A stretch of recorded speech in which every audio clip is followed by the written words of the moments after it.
As a child, I had experiences of being abducted.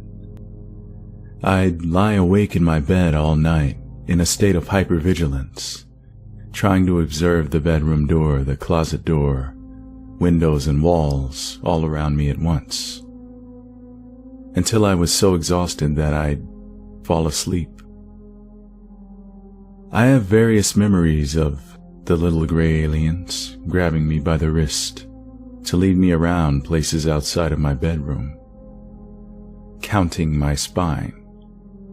They'd run their fingers up each vertebrae on my back, and in my childlike mind, they were counting them. Entering my room through the walls, and so on. I'm terribly afraid of needles, and I'm always worried that the nurse is going to touch the bone of my arm with the needle. The small gray ones are about as tall as toddlers, 3 feet, I suppose, classic gray, large heads, big insect eyes. Their torso and limbs are very slender, and you have difficulty figuring out how they stand and walk upright, carrying that large head. Their fingers are very long, and the long fingers in the eyes are the creepiest things about them. Being with them is like being in the same room as a very creepy doll or mannequin, except they move around and are alive. They have a very disturbing vibe about them. Their skin is gray and seems not to be flesh. It looks like it's made out of construction putty or something like that. They have no wrinkles and no musculature. Their skin doesn't wrinkle when they move, and you can't see muscles flexing or anything like that. They don't seem to have a personality or will. They're just like drones or something. I imagine that they probably stand in a closet when they are not working, but they still seem to be organic. They are not machines or robots. That skin and those eyes are their real skin and eyes, not a spacesuit or a helmet. I also have memories of a big gray alien, perhaps 6 feet tall, who I'd be brought to after the little guys were done with me. She definitely had a personality and a sense of presence about her. Her skin seemed to have more features. She wasn't just putty like the little guys. I don't know how I thought she was female, but perhaps her features were more slender. She'd look into my eyes with her large eyes, and she could see all of my thoughts. I could sense her in my head. She'd say things to me, clearly as an attempt to get me to believe them or buy into them. I could recognize them as not being my thoughts, but she didn't seem to care. Trying to push against her will is like pushing a car in neutral when it's coming down an incline. The car pushes you instead. Having her in my mind was a very disempowering experience, and I'd almost liken it to rape. But I don't know what that's really like, and I imagine it's way worse. But I'm trying to give you an idea of what it's like. It's not cool or fun at all. Someone else is in your innermost sanctum, your own mind and thoughts, and you didn't invite them. You don't want them there, and they're just doing whatever they want. At various times, she told me telepathically, don't make too much trash, or people will get sick, and stop cutting down so many trees. She also told me, we're very grateful for your help. You're a big help to us in our project, and don't tell other people about us because they can't see us and will only get upset. She tried to make me feel positive about being there, but I wasn't having any of it. I only wanted them to take me back home. I had no idea where I was. It's like when you're a kid and a teacher tries to encourage you for doing something you don't want to do, like sweeping the floor or picking up after yourself. You did a great job sweeping. You're such a big help. You don't care about helping the teacher. You just want to go and play or whatever. Well, I didn't care what the big one was saying. I just wanted to go home. They've never told me any secrets of the universe, and I've never had any hybrid alien or non-gray experience. I've had sleep paralysis experiences, and to me these are different. Just like a dream is different from a nightmare, and a nightmare is different from sleep paralysis. In sleep paralysis, I have a dream or a nightmare about a physical presence that's hostile or angry and is restraining me or physically accosting me. I panic for a few moments, find that I can't move, and then I jerk myself awake. Once I'm awake, it fades away quickly, just like a nightmare becomes not so real when you wake up. With alien abductions, I don't find myself knowing that they've happened. I just wake up feeling like complete crap, maybe several days in a row. And I might have daydreams about aliens or remembering scenes from alien abduction shows. Sometimes I wake up in the early morning with a sense that they just left, and I won't be able to sleep for hours, and I'll be very aware and afraid of doors and windows. I'm a grown man, and when this happens, I'm not able to fall back asleep for at least an hour. As a kid, I remember finding an alien abduction book in the library, and it was like a door had been unlocked. My mom took us to McDonald's afterwards, and I finished the book there. I couldn't put it down, and for the next 3 days, I was in shock. It was like confirmation that they were real, that other people did know about them, and that I was really never safe from them. After that, as a teenager, I got my hands on all the alien abduction books and shows that I could find. They scared the crap out of me, but I had to keep reading them. I have very strong opinions about depictions of gray aliens, and there are some I consider to be very accurate, while others seem like a stylized interpretation by someone who's never seen them. Basically, the more realistic or human they look, with facial features such as cheeks, septum, nose, wrinkles, or under-the-skin musculature, the less authentic it seems to me. Also, the eyes may be completely insectoid, wrapping around the sides, not forward-facing or oval like a human's. I suppose a wasp or a mantis has the most alien-like eyes out of all the insects. There are certain cats I've seen that seem to have alien-shaped eyes. In my 20s, I started seeing a therapist, and during some really intense sessions, I recalled the memories of the aliens. The specific memories I outlined about, I don't believe the memories were blocked or anything. I just never dared to recall them because the whole thing is so terrifying. I believe it's a form of PTSD. It really does interfere with your sleep and mood. After that session, I was shaking so badly, the therapist wasn't going to release me to let me drive. She had to walk me through breathing exercises to get me to calm down. If I were someone other than myself, I'd be completely skeptical and conclude that the alien abduction experience is just another type of sleep paralysis. or that reading too many scary alien books will corrupt your mind, or that it's a cover memory for sexual abuse. But why would you dream up aliens? They're as small as toddlers and frail looking. They never touched me, sexually anyways.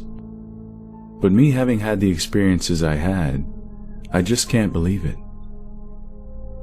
Even if they devise an experiment where they hook people up to machines and have brainwaves proving that certain types of sleep paralysis is causing the alien abduction phenomenon, I'd still believe they were somehow real because the experiences feel real, even after you wake up, not like a dream or a nightmare or sleep paralysis. I don't believe that aliens are organic creatures that evolved on another planet and fly here in advanced ships. The physics of faster-than-light travel just doesn't work. The only explanation I can come up with is that either they're creatures that can travel interdimensionally, perhaps they come from another dimension themselves, or they exist as independent entities in human consciousness. I know both of those are too crazy to really be explanations, but to me, those creatures are much more than nightmares. I know that on a logical level, this is some kind of nightmare or brain disturbance, but let me tell you, the people that suffer from this really do suffer. Some people have made up a name for this, called post-abduction disorder.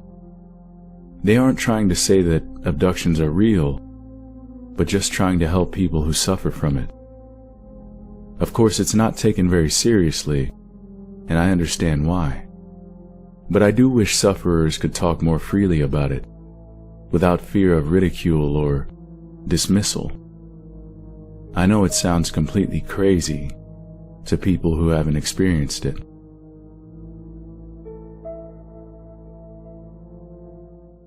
I was driving home for the weekend from school at Indiana University. It takes me about 2 hours to get home, and I left Bloomington around 10 p.m. At exactly 10:53, I was on a rural stretch of the 2-lane highway I normally take home, and I noticed what appeared to be flashing lights behind me. I thought, great, I'm getting pulled over. So I turned onto the next country road, about a quarter mile from where I noticed the lights. As my car came to a stop and I opened my glove box to get out my registration and proof of insurance, the lights suddenly disappeared and no car drove past. Now, here's where my story takes a turn for the weird, and I'm sure you guys will think I'm just making it all up because it really does seem like something straight out of a typical UFO movie or story. The electronics in my car started to go haywire. The radio was randomly changing stations while the volume kept going up and down, and the dome light and headlights started to flicker and turn on and off. This was at 10:56 p.m. I started thinking to myself that my battery must be failing, or else I have a short somewhere in the electric system of my car. So I leaned down to pop the hood so I can take a look at the battery. And that's the last thing I remember doing. The next thing I know, I open my eyes and see nothing but the night sky, full of bright stars. It was a cold night, and it seemed like I'd never seen stars that bright in my life. I sat up and looked around, and I saw absolutely nothing. Nothing at all. I was in the middle of a field, surrounded by corn stalks left over from the recent harvest. As I started to come to my senses, I started freaking out. Where am I? Why am I asleep in the middle of a field? Where's my car? I got up and started walking toward the distant headlights I could see from a road about a half mile away. When I got to the nearest intersection, I looked at the signs, which read 350 north and 50 west. I was half a mile away from my car, which was just right off the main road. I started walking toward the headlights I could see on the main road. I can't say how long it took me to walk the half mile, but it couldn't have been more than 10 or 15 minutes. When I arrived at my car, all the lights were out. My battery had died, which struck me as odd because I couldn't have been gone for that long.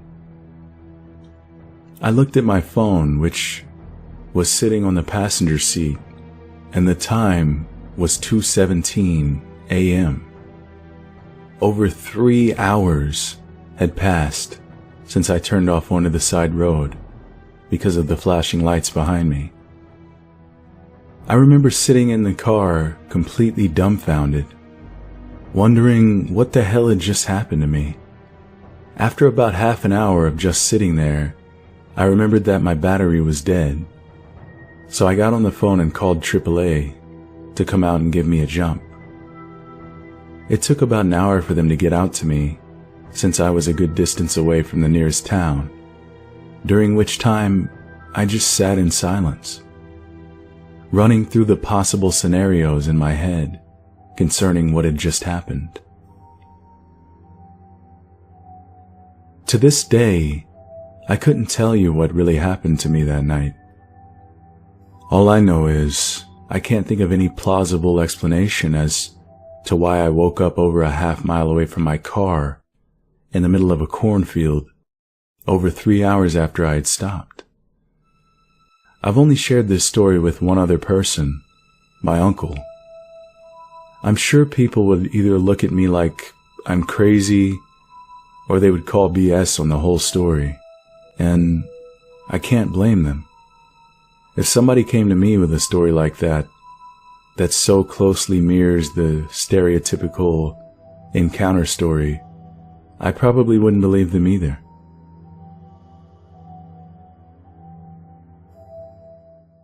I've had multiple experiences with UFOs. The first time I had ever seen anything, I was 7 years old, living in Houston, Texas. I used to like to climb on top of my mom's Suburban in the driveway and stare at the stars. One night I saw an intensely bright, floating light over the tree line, probably about a half mile away. I hollered, but nobody came to see it.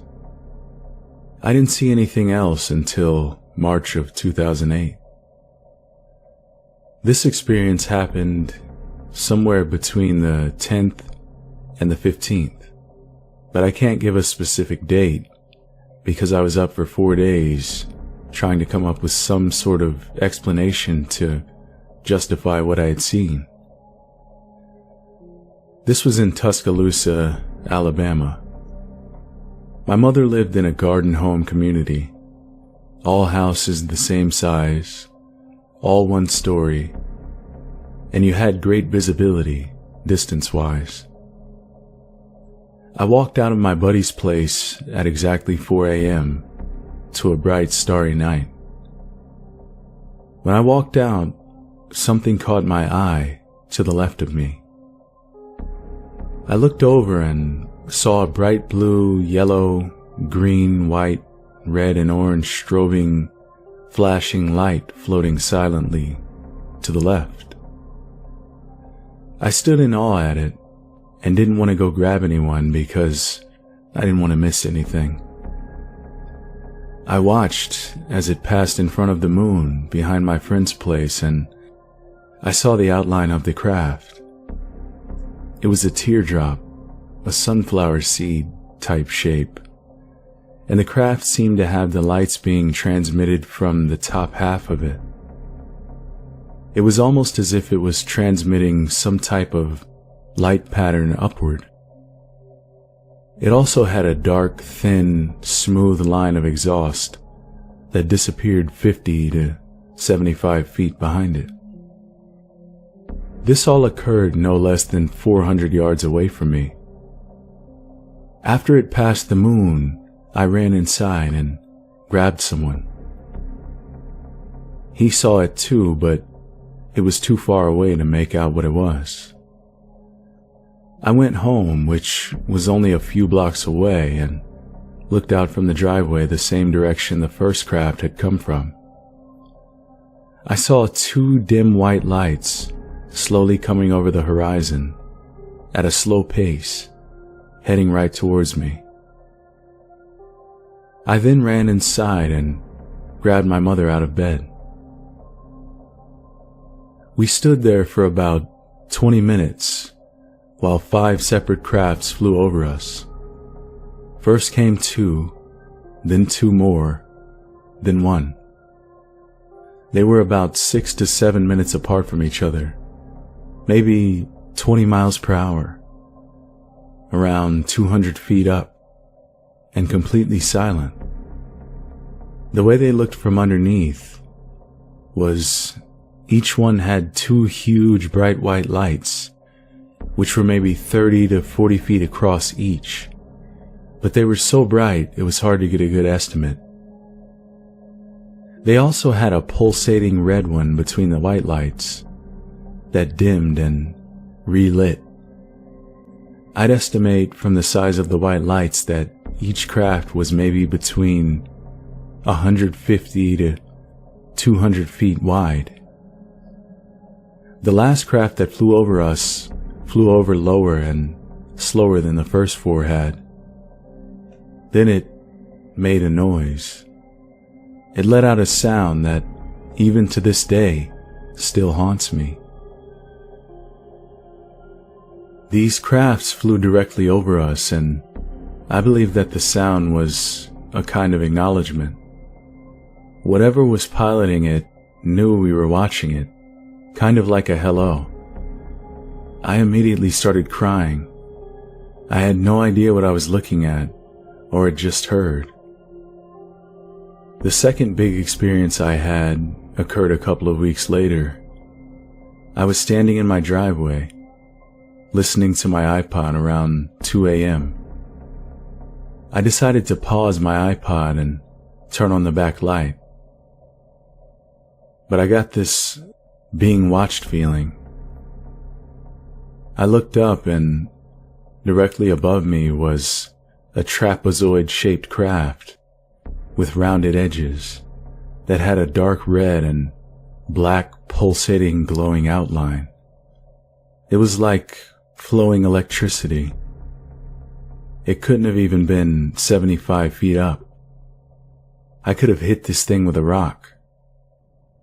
I stood there while it hovered directly above me, completely silent for maybe 10 to 15 seconds. It was making this kind of motion similar to the ball that Luke trained with in Star Wars. It hovered side to side and front to back in a smooth motion, never getting more than 20 feet away from its original position. It was extremely fascinating, but I was frozen stiff. After those few seconds, I waved one hand at it in a friendly manner. It then changed its light pattern and hovered away behind my house. Upon deeper inspection, the fact that it knew that I saw it, but made no effort to evade my detection, makes me think that it wanted me to follow it, although I was too freaked out to think about that at the time. I've seen the same craft on 3 other different occasions, once again in Tuscaloosa, once in Hoover, and once in Bessemer. The time I saw it in Hoover was at an apartment complex at the top of a huge hill with a great overlook. It was nighttime and I was with some friends. Over the overlook, I saw a gray craft facing my direction that looked similar to a Hoth fighter, forgive the Star Wars references. And as soon as I saw it, it took off to the right silently and extremely quick. The times in Bessemer and Tuscaloosa, the trapezoid shape appeared in the sky solid white. Stretched to twice its length, Then the bottom shot up to the front, like it hit light speed or something. I do frequently see what I like to call streaks. They look like shooting stars, only very low. They move slower, but they still have tails that stream behind them. They can also appear in many different colors. One strange story is one night when I had a dream in Tuscaloosa. In the dream, I couldn't see or hear anything, but I could feel things. I was laying on something cold and I felt what seemed like rubber between my legs. It was very strange to me since a lot of people who report abductions report sperm and eggs being taken for breeding programs. The next morning, I went to let the dog out in the backyard, which is very small. To the left of the patio, there was a solid white ring in the grass that was maybe 8 to 10 feet wide. I showed my mother and she told me that she had heard a noise that woke her up the night before, but she just dismissed it. Another extremely confusing experience I had occurred in my driveway in Tuscaloosa. To give you an idea of where this occurred, look up Shelton State Community College. The house was less than a quarter mile from the campus in the Inglewood neighborhood. It was nighttime and I heard this static that I could compare to a jet. I looked over and directly above the community college was a light blue slit in the sky. I'd say it was maybe 200 yards long, completely vertical, and had what looked like white electric currents coming off both sides of it. I looked at it and maybe about 25 white things shot out of the slit to the left, one at a time at a quick pace, leaving the trail behind it that I'd previously talked about. After they passed, the bottom of the slit went upward until it closed, and it made a strange sound, and then it was just gone. I've also had a bunch of experiences with orbs. Some solid lit that float across the sky or move in strange patterns, and some that brighten up to a great intensity and then fade as they pass. After that first big experience, I started doing some research because I was so confused. I understand that I've had an abnormally large amount of experiences, and I honestly can't tell you why. I wish I could. I found a type of UFO witness called a contactee. These people are similar to abductees, except they're kept up with. I have no idea why I've had so many experiences, and I've only listed a fraction of them. My best guess would be that since I acknowledged the presence of whatever it was that I was seeing, it decided to keep up with me. It's kind of a gift and a curse. There's so few people that I can talk with about it and be taken seriously. I want to seek hypnotherapy to see if there might be anything else I could uncover. I'm grateful, but still don't know much about my experiences. But I do know that there are things out there that simply can't be explained.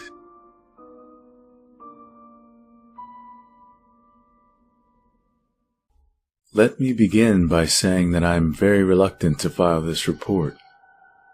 I had an experience 1.5 years ago which I didn't disclose until 6 days back when I filed my first report with MUFON. I spoke to an investigator on Monday, and then I had this terrifying experience on Tuesday. I haven't seen anything since my first sighting in 2009. Now, 1 day after talking to your investigator, I've been visited up close and personal. I'm not saying that one led to the other, but it is a very eerie coincidence. I was out on my deck Tuesday night, and I noticed a few flashing stars, not unlike what I had seen in my first report. It was 9 o'clock. These stars were then accompanied by these randomly flashing orbs that were descending to rooftop level. Then I saw a bright red flashing object low to the ground. It wasn't a plane, and it disappeared after a minute or two. After that, the real chaos began. Around 9:30, I noticed a huge streak of blue-white light flash across the sky, and after that, they were everywhere. Little flashes of what looked like laser beams, but they were coming from all directions, and not from one source in the sky. There was a bright, hovering orb directly in front of my house, and these little flashes of light were surrounding me. One came within 5 feet of me. They were constant. I was quite scared. I ran inside and called my brother to let him know what was happening when I heard a helicopter fly over my house. It was so low that I was almost shouting to make myself heard on the phone. I was on the phone for about 10 minutes, and in that time I counted 3 more helicopters and 2 planes fly directly over my house. They must have been very low for me to hear them from inside my home while on the telephone. After I hung up, I went back out onto the deck, and at this time there were planes and helicopters everywhere, but the bright orb in the sky was still above me, about a block or 2 away, and the height of the planes flying at it, but hovering, not flying. The flashes of light were still all around. Some were in the distance, some were high in the sky, some were on the street, and some were in the alley directly in front of me. I began to feel strange, not ill, but my stomach began to feel very odd. It was uncomfortable, almost an empty feeling, as if I hadn't eaten in days. At this time I was getting really worried, and the helicopters kept coming. The flashing beam phenomenon was practically happening on my deck, so I quickly came back inside out of fear. I called around and found that some of my neighbors were also aware of the heavy air traffic. One had actually heard all the commotion while in the shower and had gotten dressed and gone outside to see if there was an air raid or something. None had witnessed the lasers or orbs, but these were so low and directly in front of my house, so unless you were in my backyard, they would have been obstructed by other houses and trees. The 10 to 20 planes in the sky at any given time were visible to everyone, though. I'm sure that others had to have seen what I witnessed last night. I watched all of this go on for about an hour in total. I was home alone, so I was very disturbed, especially since the lights were coming so close to me. I came back inside and continued to hear planes and helicopters go by one after the other until about 11:30.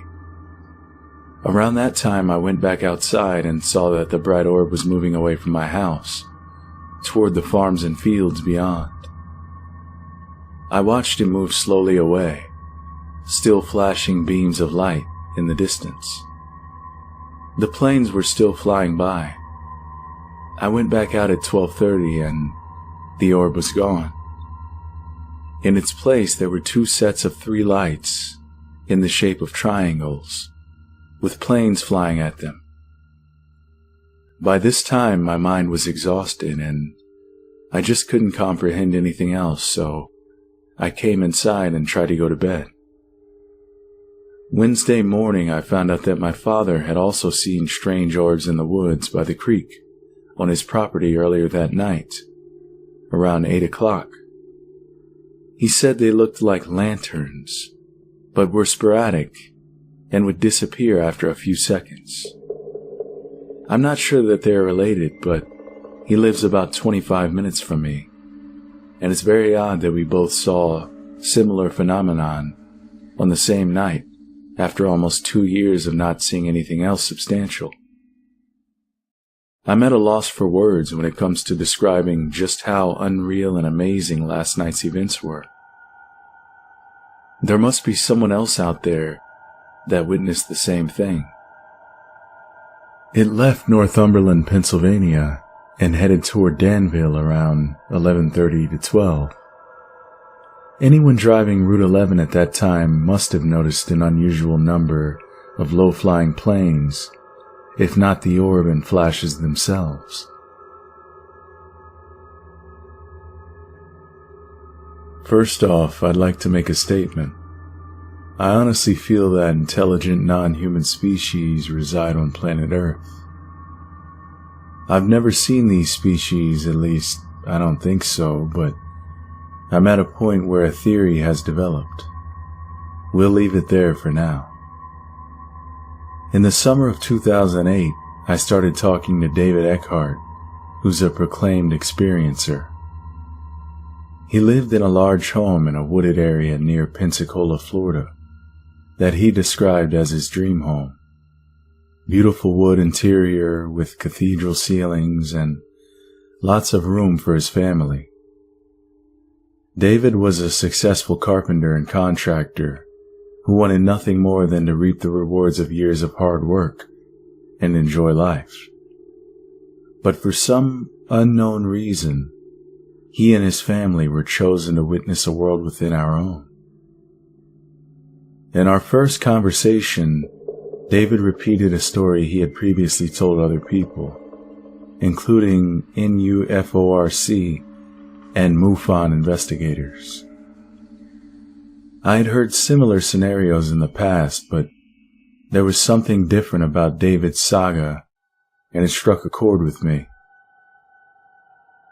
Over the past 2 years, I've been privy to videos, audio, screen caps, and other evidence that David has provided to me.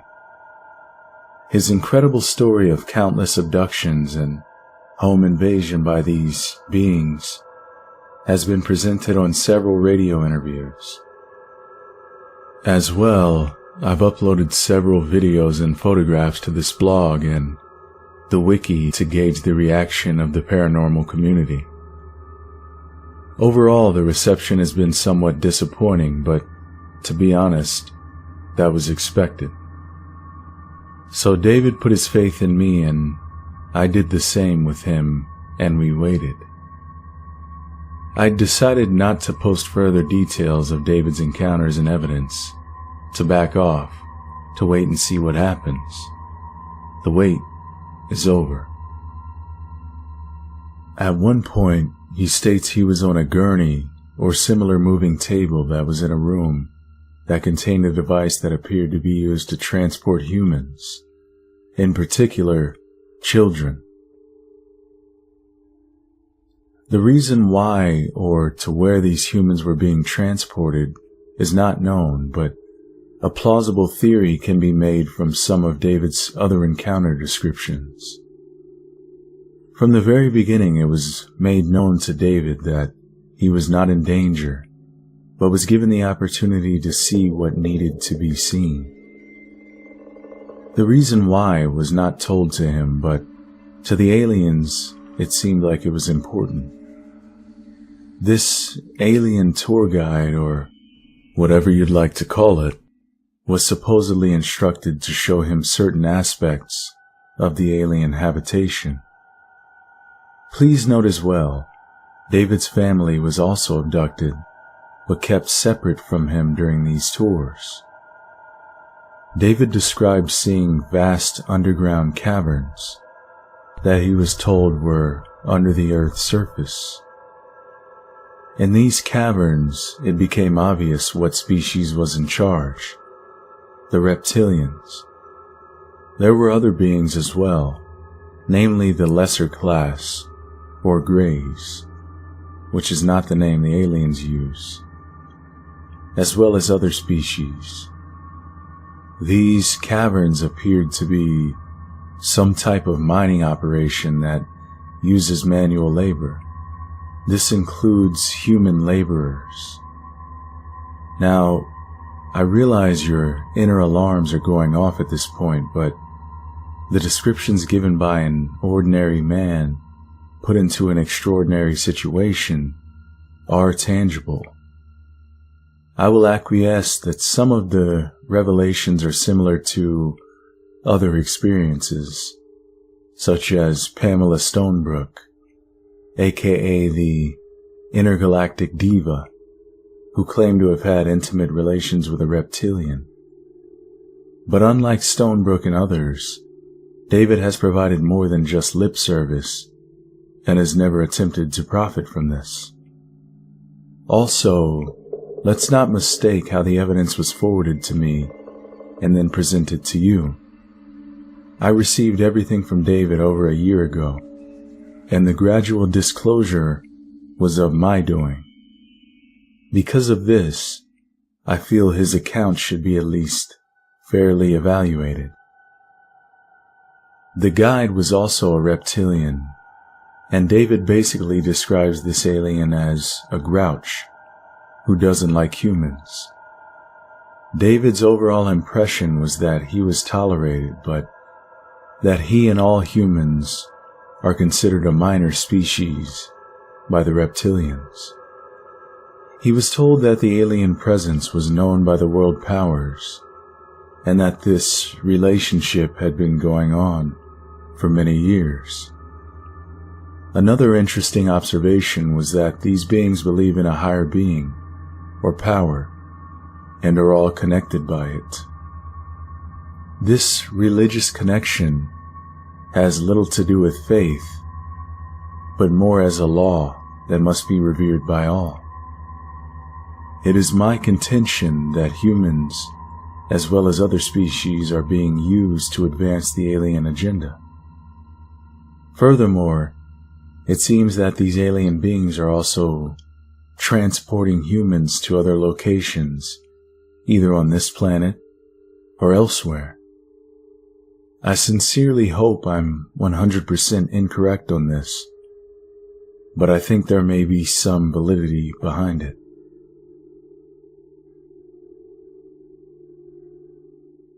It's been almost 10 years since this happened, but I still can't really understand it, and honestly it makes me uncomfortable to recount the story. I was telling someone this story over the weekend, and they suggested I try to find if anyone else had had a similar experience, so here I am. I went camping in a pretty remote location in the foothills of Tennessee, USA.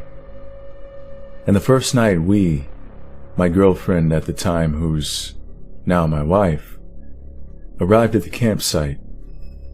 It was late at night and already dark.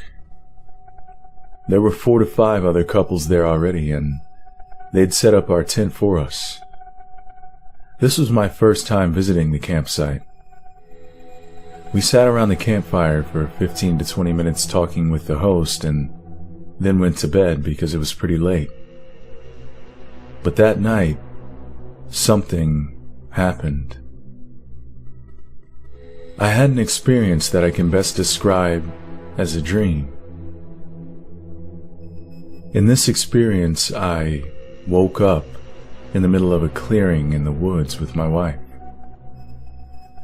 We were both drowsy, and she was more or less incapacitated, as if she had been sedated.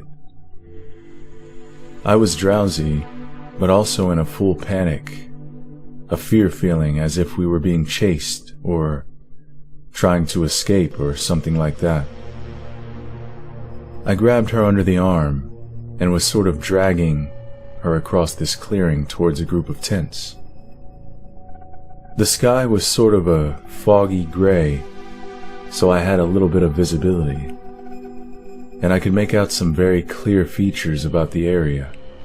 A pond, a cleared area with trees all around, a basketball hoop attached to a tree, groups of tents, etc. I was able to drag her back to the tent and lay down. Well, that's when I actually woke up, terrified. Our tent didn't have a rain fly, so I could see out the top, into the trees and sky. I saw a circular object with 6 lights hovering just over the trees. The craft made no noise at all. I laid there completely paralyzed, and after a few moments, the craft just sort of flew off and out of sight. I laid in the tent completely terrified for a long time, trying to make sense of what I was thinking and feeling. Eventually, though, I was finally able to go back to sleep. The next morning when we woke up and I saw the campsite for the first time, it was exactly like I had seen in my experience, even down to the detail of the basketball hoop nailed to a tree.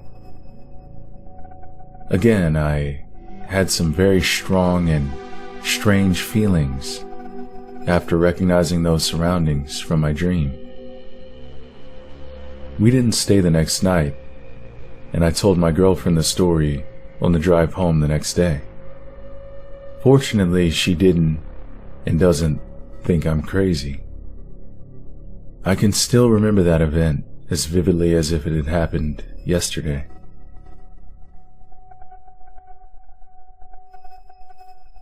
As a child, I was terrified of aliens.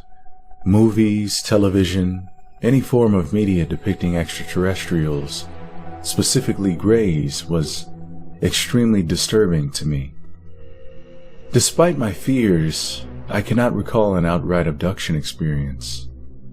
I do, however, remember 3 odd occurrences in childhood that have stuck with me, even to this very day. The first occurrence happened when I was about 5 years old. It was the afternoon and I was napping in my parents' bedroom.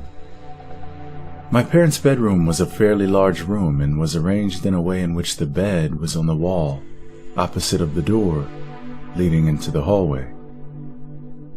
I recall waking up lying in the corner on my side against the wall near the door.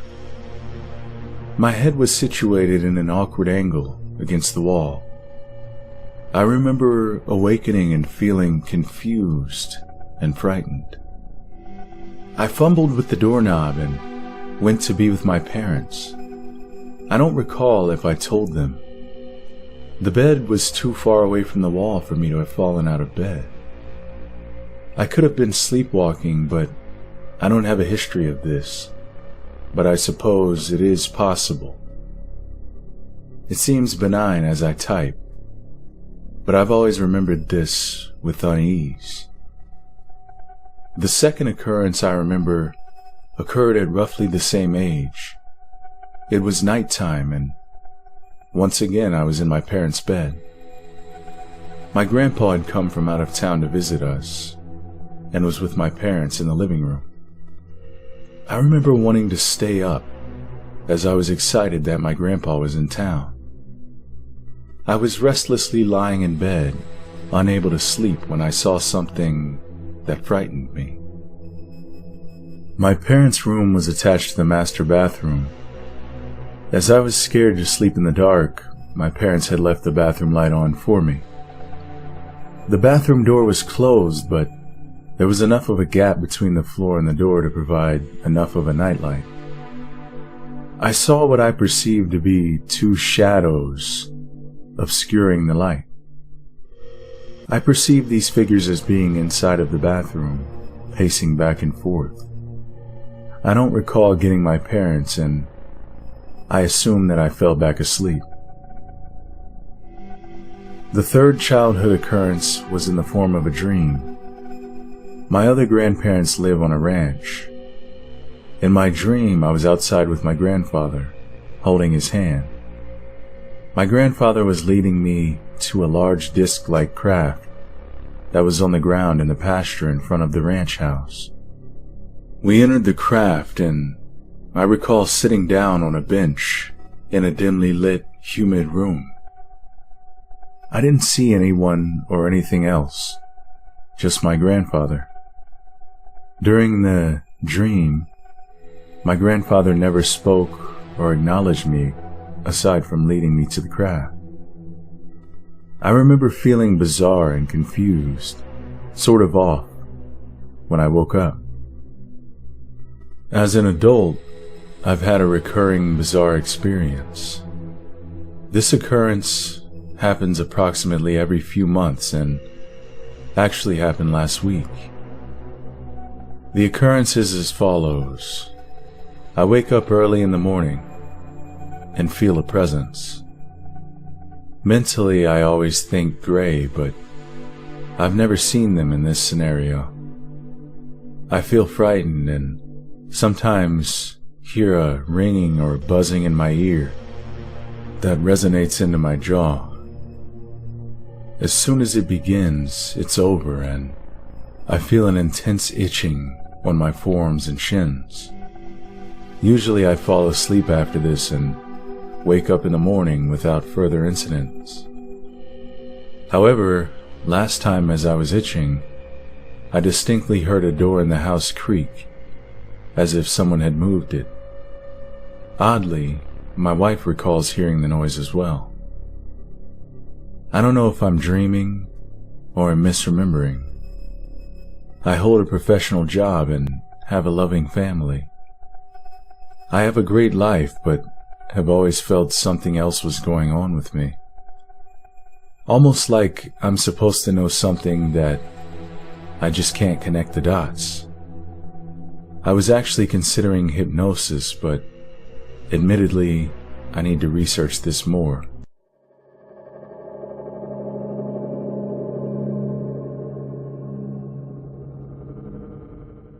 The idea of UFOs and aliens is something that's been around since ancient times. Evidence of this can be seen in ancient cave drawings, which depict UFOs long before humankind was able to fly. Sightings are reported worldwide every day, and chances are you yourself or someone you know has had some sort of experience with UFOs.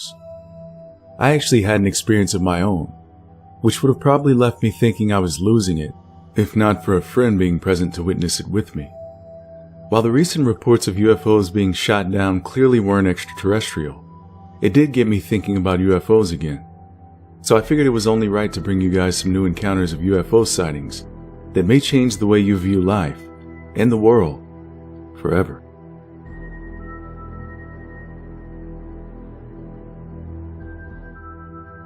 Three friends were on their way home from an INXS concert in Pittsburgh when they encountered a ball of light sweeping a very bright beam of light over the dark road and its surroundings. They promptly pulled over, and two of them exited the car so they could get a better look. The third friend remained in the car, screaming. Though the light resembled a helicopter search beam, there was no hint of any craft or body emitting the beam, even when it faced away from them. Furthermore, the whole scene was completely silent. They quickly returned to the car when the beam drew closer, and it suddenly darted away and disappeared into the night. When they resumed their journey, the radio played static before cutting out completely. We heard a commentator say, "Further evidence that there is life on Mars," and then it went back to static, the witness reported.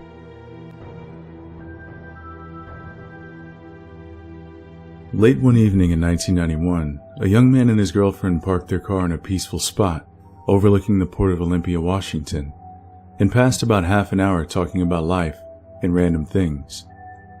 Suddenly, what they thought was one abnormally bright star split into a sphere comprising roughly 20 points of light. Much like a Haberman sphere expands, I found out many years later what a Haberman sphere is, and just about crapped myself the first time I saw one in motion, because its movement looked so similar, the witness noted.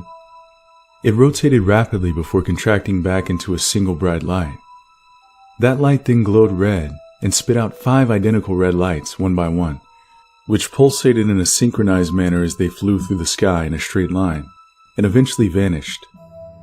The witness actually managed to capture video footage of the event, but the camera only showed a blank screen with a few strange flickering, whitish dots on it that seemed to come and go.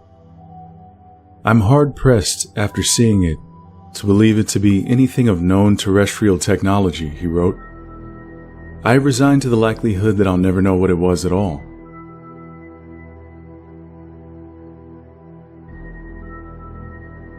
When I was about 12, my best friends and I used to sleep out on my friend's trampoline in his yard in the summer. We'd gather our blankets and bounce around until we got tired, then eventually lay down and go to sleep. One evening, 4 of us were laying on the trampoline talking when we noticed that there was something floating over the woods nearby. You couldn't see it directly, just that it blocked the stars out as it slowly moved. It was just a little higher than the treetops and completely silent. All we could do was to watch it. Slowly it drifted until it was directly over the top of us. Then suddenly there was this light that I can't describe. It was more than blindingly bright. It was disorientingly, cripplingly bright. The next thing I remember, we were all standing inside my friend's house, looking out his sliding glass back door at the object, which was still hovering there, and then it slowly glided away. We were all spooked, but we decided to go back out and go to bed on the trampoline. We were laying there for a while, and the next thing we know, it comes back again and does the exact same thing. Once again, we find ourselves inside looking out the back door. Beyond all reason, we go back outside to bed again. Then the same thing happens another time. So we finally decided to sleep inside with the lights on. My friends and I lost touch as we grew up, but when I was 18, I heard one of them was in town.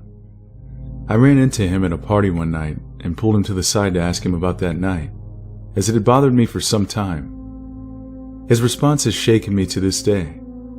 I can't describe his reaction sufficiently. He looked at the ground and said, "I don't want to talk about it."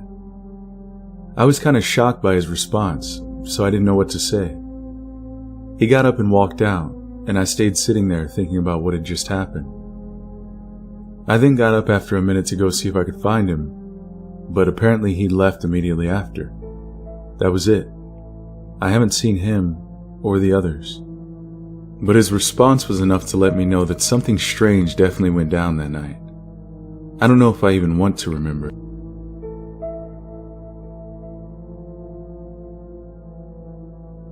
This is my father's story.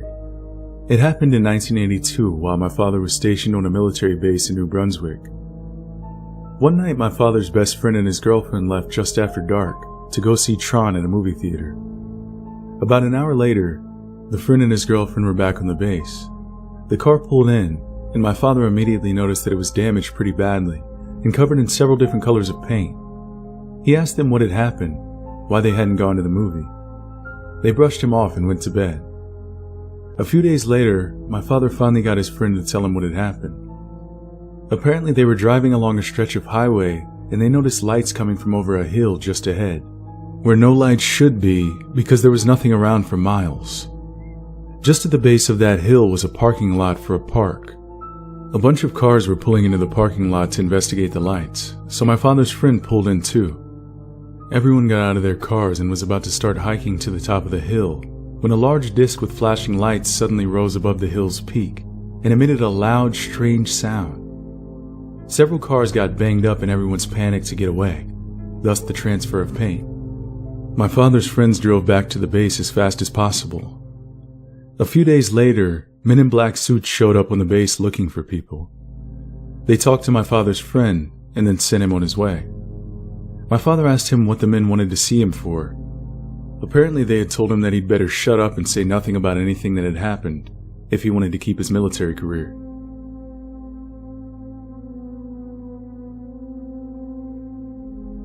My family and I were driving home from a friend's dinner party.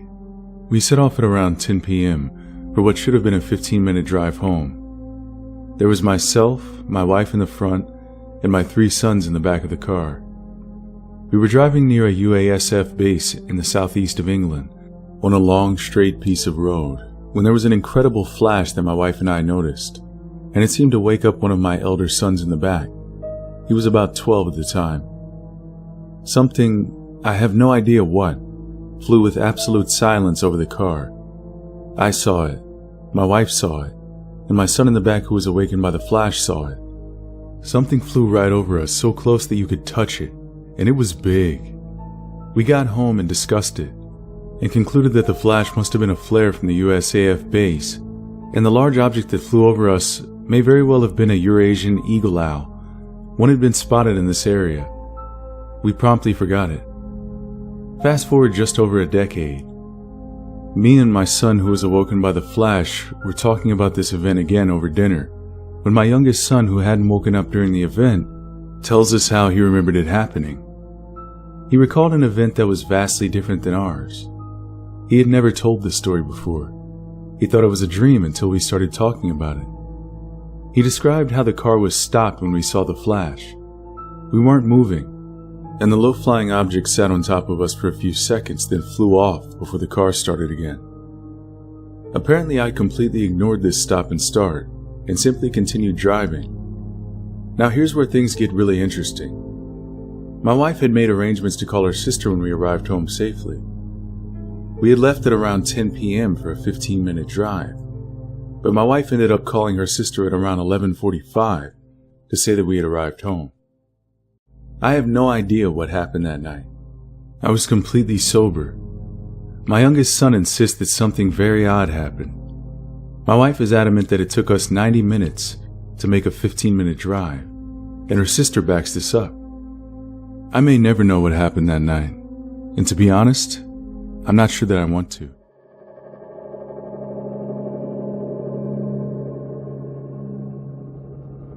Humankind has been fascinated by the far reaches of outer space for thousands of years, if not more.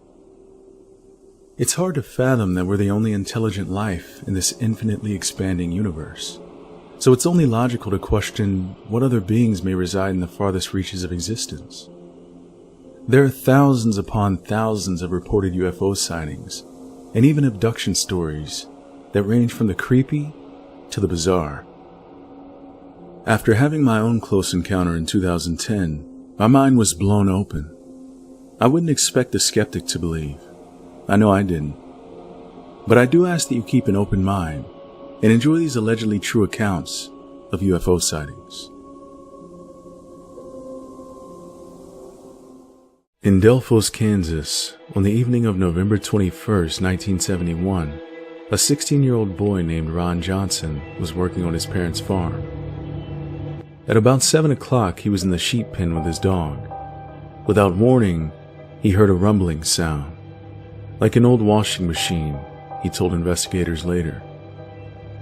He then saw a brightly lit, mushroom-shaped object about 75 feet away. It was hovering a few feet above the ground, glowing with a steady mass of lights, not individual lights. Ron and his dog remained silent, though the sheep began to bellow. The bright lights hurt Ron's eyes. The base of the UFO lit up with even brighter lights, and the craft moved at a 45-degree angle over the hog shed. Ron was blinded by the intense light and heard the UFO zoom away like a jet plane. Moments later, when he was able to see again, he saw the UFO in the southern sky. He ran to the house and told his parents what he had witnessed.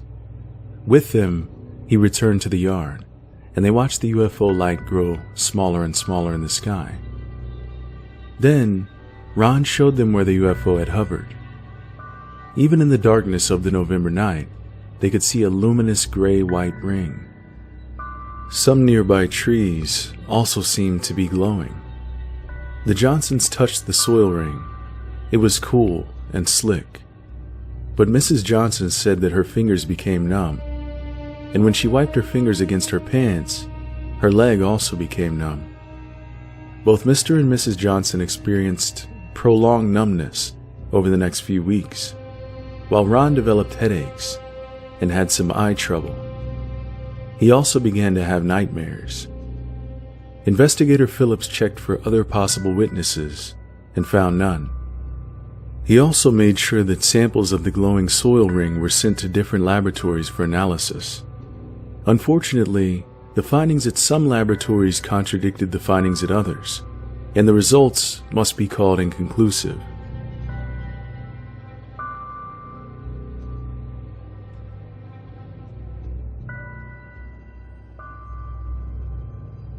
On Interstate 70, near Indianapolis on March 29, 1978, 3 trucks were traveling together on the highway. The truckers were talking to one another on their CB radios. Suddenly, the trucks were covered with a bright blue light, as if a giant spotlight from the sky was shining on them. The drivers couldn't see beyond the hoods of their trucks, and everything was silent. The CB stopped working, and the engines of the 3 trucks began to run roughly. This lasted for perhaps 5 seconds. Then, the blue light blinked off, and things returned to normal. Road noises, CBs, and engines. The drivers were stunned, but one man announced on his CB, "Hey, UFO? If you have your ears on, I want to go with you." As if someone were listening, the blue light covered the trucks again, this time for 15 seconds. The 3 engines ran into trouble again, and the trucks lurched and slowed to 10 miles per hour.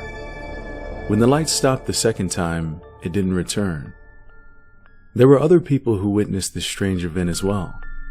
A woman who was across the highway told the truckers on her CB that it looked like a big bright blue lampshade over the 3 trucks.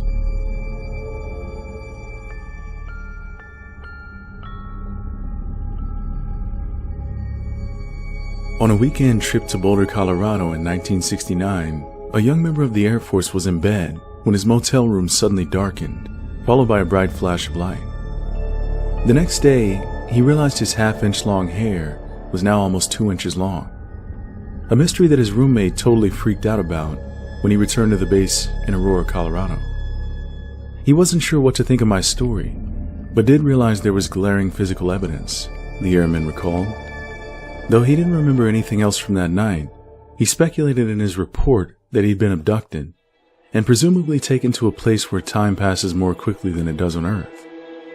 I still have trouble remembering many things, as it's always been very foggy since that time, he said.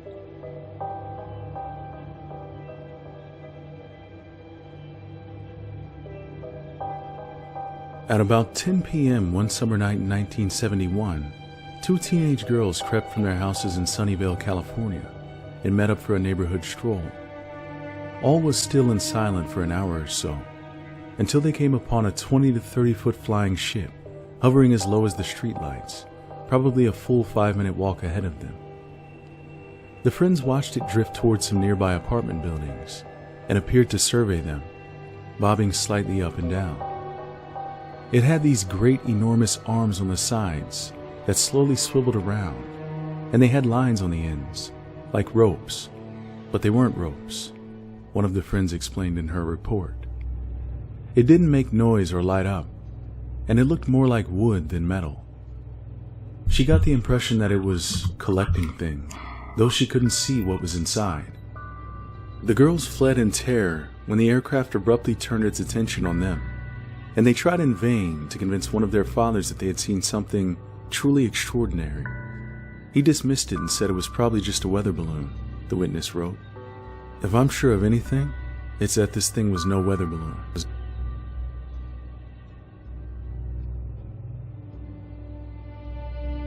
On March 15, 1995, the New Fork received an influx of calls across several states from witnesses who saw a bright object flying through the night sky. The first of these so-called Ides of March sightings was reported by 2 men in Florida who described it as luminous, white, and disc-shaped, though subsequent descriptions from others varied.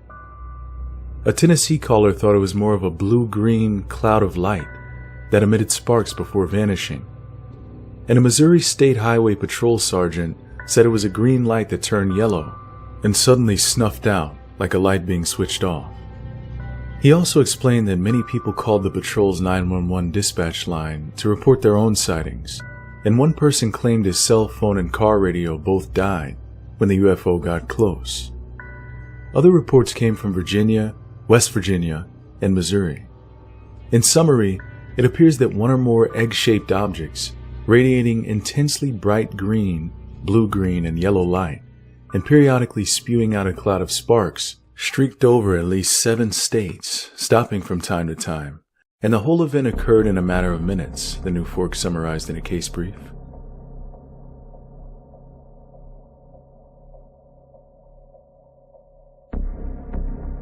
Three foresters were planting seedlings in Washington's mountains, when a gently wobbly disc-shaped aircraft appeared and drifted toward a herd of elk. Nearly all the animals fled together, but one set off in a different direction. The UFO positioned itself over the lone elk and beamed it right off the ground, though the observers couldn't discern any visible means of support attached to it. The UFO wobbled more, seemingly struggling with the weight of its prey, and eventually rose so high that the witnesses couldn't see it anymore. They assumed the elk had somehow ended up inside the aircraft. When New Fork director Peter Davenport traveled to Washington to conduct an investigation, he was shown the carcass of a pregnant elk that had been found dead just a few miles from the UFO sighting. As to whether or not that was the same creature that the UFO had supposedly targeted, we'll almost definitely never know.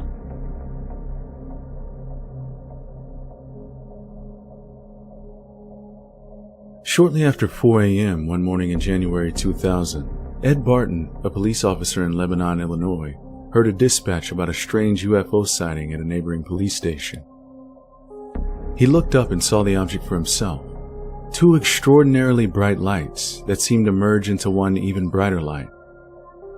He sped off in the object's direction until it was almost overhead, and ballparked its altitude somewhere between 1,000 and 1,500 feet. It was triangular, with a light on each corner, and many more along one end. The object abruptly shot through the sky so fast that Barton concluded it couldn't possibly have been created by humans. Other Illinois residents witnessed it too. A Millstat police officer named Craig Stevens thought it was between 1 and 2 stories tall, and perhaps 3 stories long. Highland resident Melvin Knoll also likened it to a house. There were big windows, about 2.5 feet wide, and 5 or 6 feet high, 2 stories, one on top of the other. He told the St. Louis Post-Dispatch in 2010 that he still believed it was something from another planet. Though a spokesman for the nearby Scott Air Force Base is said to have claimed that the base's radar had been shut off at the time and nobody had seen the UFO, other reports allege that the government was involved. The New Fork received one report from a highly reliable source who said that the Air National Guard jets may have been scrambled to take a look at the object, and several other people even told the New Fork that federal government employees visited police departments and citizen witnesses to ask that they curtail all their statements to the press.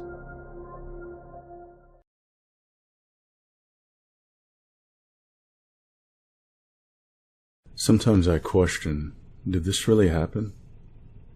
Am I making it all up? I often wish that were the case. Where do I begin? I guess it all started on the evening of January 1st of 2010.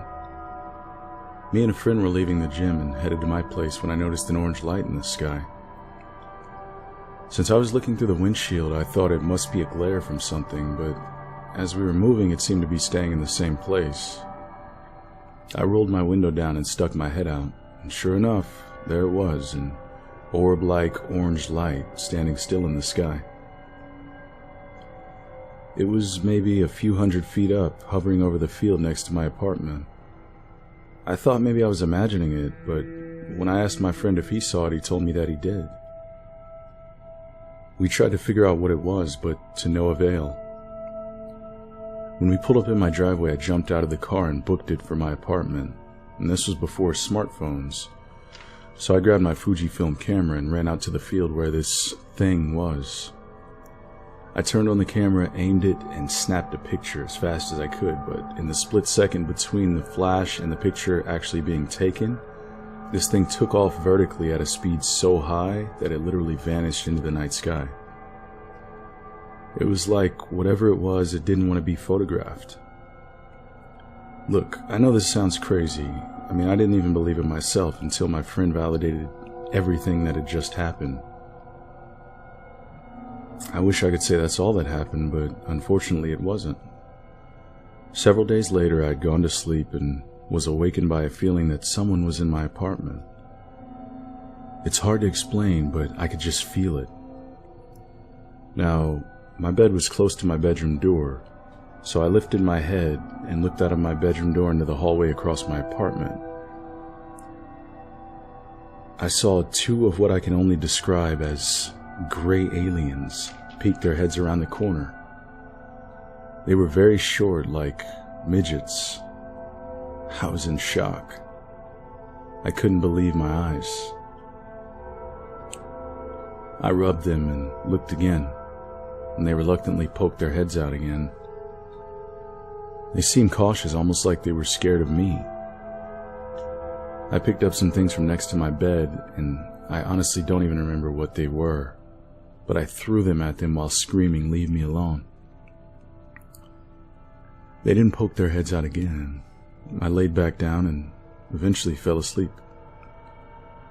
Although that was creepy as hell, it wasn't so bad. It was a few weeks later that things took a turn for the worse. I'd gone to sleep, and the next thing I remember, I was on some sort of flying craft. This thing was huge, like a city. I was sneaking around on it, looking for a way out. There were other people on the ship, although I don't remember anyone talking for some reason. It's all a little fuzzy. The next thing I remember is being strapped to some sort of operating table. There were more so-called gray aliens. They looked just like the little ones I had seen before, except these guys were super tall, like 7 feet. They walked over to me, and I struggled trying to get free, but I couldn't budge. They had huge black eyes, completely devoid of emotion, or a soul. One of them grabbed this skinny metallic thing and held it above me. He then started to bring it down towards me, and I began to freak out. I figured he was going to put it in me somehow, and I didn't want any part of that. I was so terrified as that thing got closer and closer to me. I tried with all my strength to get free, but to no avail. He was getting closer and closer, and although I had no idea what that thing was or what he was going to do with it, I sure as hell didn't want to find out. I remember hearing a preacher say that if you call on the name of God, it would stop demons and negative entities of all types from harming you. Now, I'm not religious at all, but desperate times call for desperate measures. I screamed out Emmanuel at the top of my lungs. I was immediately pulled out of the ship, and I passed through what looked like a portal of some sort. Then I felt myself fall into my body, or at least that's what I felt like, and I finally woke up. I was shaken up for sure, but relieved to be back home. That was 9 years ago, and I haven't had any experiences with those beings since then, but it's something I'll never forget. Sometimes I still look back in disbelief. It just doesn't seem possible, does it?